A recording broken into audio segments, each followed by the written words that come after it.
Hello and welcome back to the channel. So it has been a while, work has been in the way and it's been family, kids are off on holiday, so it's been a while. So we're back to some Gran Turismo content and there's been an update. So far we've not been able to get access to the Corolla for the Nürburgring, so we'll probably do that again another time, so that's probably going to be interest to the GR owners out there.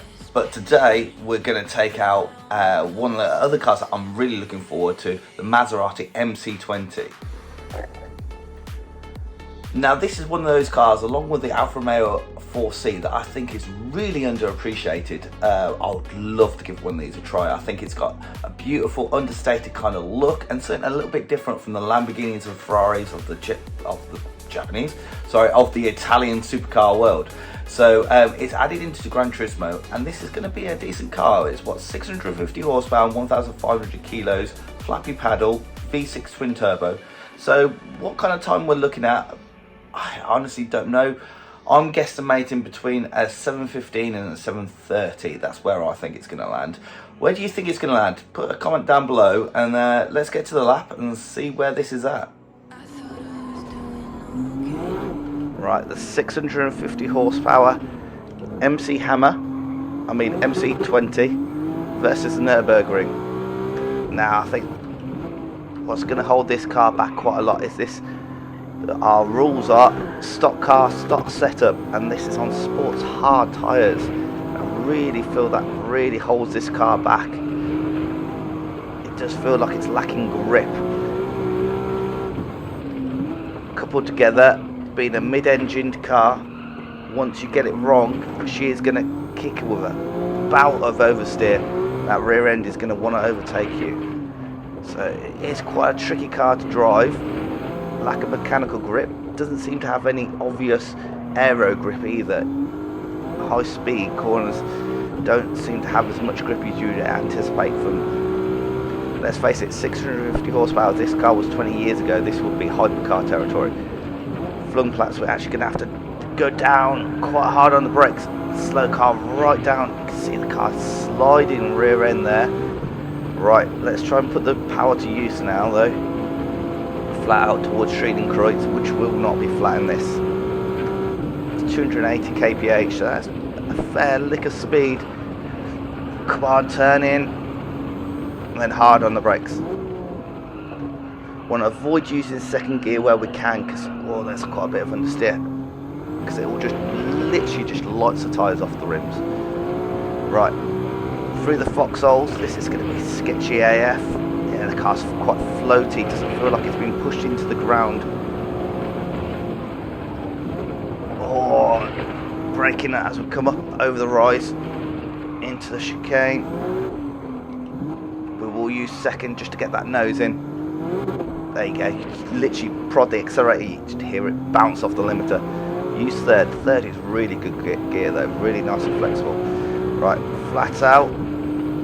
This corner here is definitely not going to be flat. We're going to have to get onto the brakes quite early and try and trail brake off. Just about kept it in the circuit.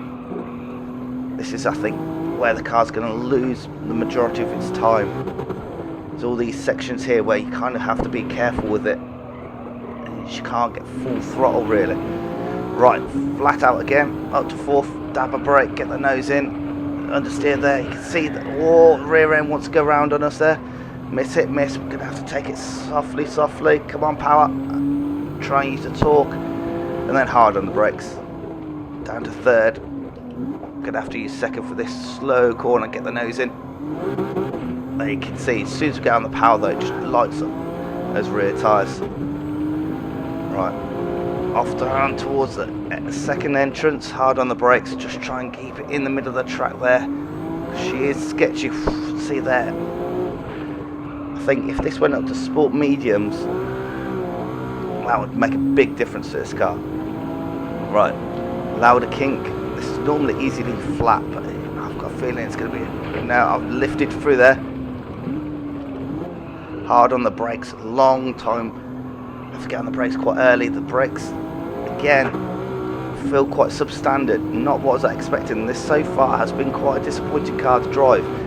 It's an entertaining car if you want to work to save your own life, but if you want to just enjoy the act of driving, it's definitely not the right car. Look at that slide. That's a 220 kph slide. Right, up the hill towards the Bravery corner. I'm going to say shooting quits there. God, we're braking a lot for that. Just do not have the confidence in the rear end. I think softer tyre and some rear downforce, and that probably transformed this car. A little bit of grass there. Right, hard on the brakes. Gonna have to use second here just to get the nose turned, and then we'll go back up to third. Use the torque. Come on, come on. Right. Whoa, carousel. Come on, turn. Gonna do third. Try and minimise wheel spin. She's still spinning though. Right, into the roller coaster section. Best part of the track here. Have to use fourth for up here. Gonna use this third gear, nice and flexible. Oh, just trying to sense where the grip is. Try not to go over that limit too much. Right, into Vipperman. Double brake on the entry. Oh, she's sliding. This car is scary. Right, lined uphill. Use all of third. But the thing is, we're back to third, up to fourth just momentarily. Whoa, just trying to sense where the grip is, because it's a scary car to drive. Literally, as soon as you get on the power, look at that understeer. Come on. Right, let's try and finish out the roller coaster section again there, more understeer. Power up. Scared of this rear end swapping over on us. Let's understeer and oversteer at the same time. Just using the gearbox there to try and get the front end to turn, and then see that snap of oversteer. Right, Stefan Bellafes, gonna lift over this top here, because do not trust that rear end. You can see I'm having to back off through here as well, and only still just about keeping the car straight. Whoa, this is hard work. Worst corner on the track, and there's a lot of understeer there. Whoa, and again. Right, power to the mini carousel. Just try and get that nose in. I'll open her up in a minute. There we go. Final corner before Dottinger her. Right, where's the grip going to be though? God, you could hear the tyres sliding. I just couldn't get on the power. Right, we're onto the straight now though. Let's settle in. Let's see what kind of speed. 650 horsepower. Remember, like that's more than an Enzo back in the day. That's 290 kph, easily done. That's 300 kph. So she's pretty fast in a straight line. I don't think we're going to be able to go flat underneath this bridge. In fact, we're going to lift. Oh, the lift and the rear ends just started wanting to come round on us. The upper brakes, just seeing where the car wants to sit. This car has scared me quite a lot around this lap, so it wouldn't surprise me if we're closer to 730 or 745. Right, come on, power. There we go, and across the line. Whew. You know what, I was really wanted to love and enjoy this car, but wow, it is hard work. I definitely think the tyres are too hard for this car. It needs more mechanical grip and some rear end grip. Like, wow, that rear end just feels like it is not connected at times.